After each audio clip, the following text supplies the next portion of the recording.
Hi, everyone. Welcome back to the Irene Podcast.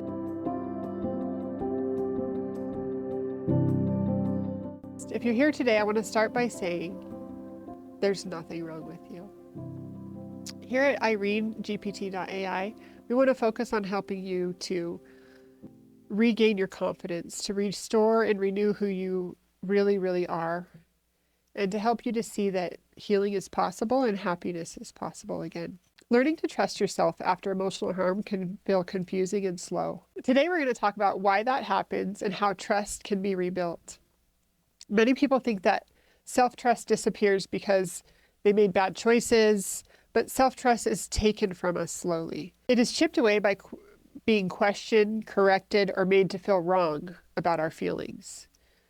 There was a time when I doubted every decision I made. What to say, how to respond, even how to feel. I believed that other people knew better than I did. When somebody is consistently violating you, it invades your reality. It disrupts your nervous system. And you start to think that that's just how life is. That's just what we have to put up with if we're in a relationship. That's just part of being in a relationship. But in my experience, that's not true. You can be with somebody who truly loves you, respects you. You can have that same kind of love and respect and dignity for yourself. Self-trust is not about being right all the time.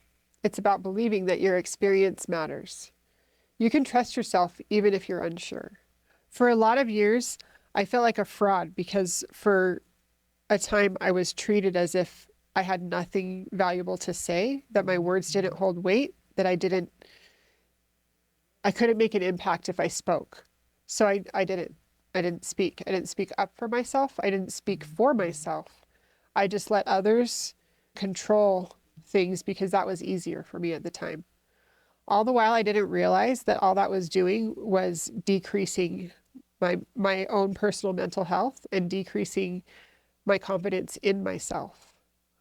Once I started to heal from the things that I had been through, I started to see myself in a new light. I started to see that my words did have value. I started to see that my experiences did give me a perspective that changed my life. I was able to see that through work, through those little things that help build your confidence, whether it's speaking up about a subject that normally you might not, or helping somebody else who's in a similar situation to speak up for themselves. It might not be you specifically speaking up, but you can feel empowered by helping empower others. So for me, once I started speaking up and speaking out, then the confidence just flooded. And I was feeling more capable. I was feeling more valuable. Not that my value had ever diminished, but it was hidden and I didn't see it. The more I spoke, the louder that my words were to me. Trusting myself and my words and my ability has gotten me to a point in my life where I can share my power and my strength with other people. It starts with little decisions, what you want to eat, when you need to rest, when something feels off. Notice when your body responds before your mind does. Okay. Notice when your body responds before your mind does. So sometimes we'll be in a situation and we'll feel a physical response before we can even figure out what's happening in our mind.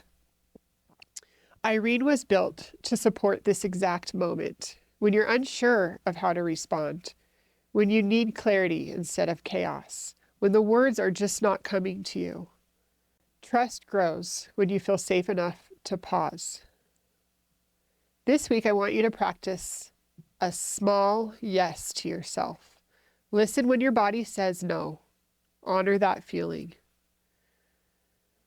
You are not broken. Your trust was interrupted. Now it's time for you to regain that trust in yourself. You are beautiful, worthy, and capable. You can rebuild one moment at a time. Here at Irene, we just want you to know you are loved and you're worthy. God bless.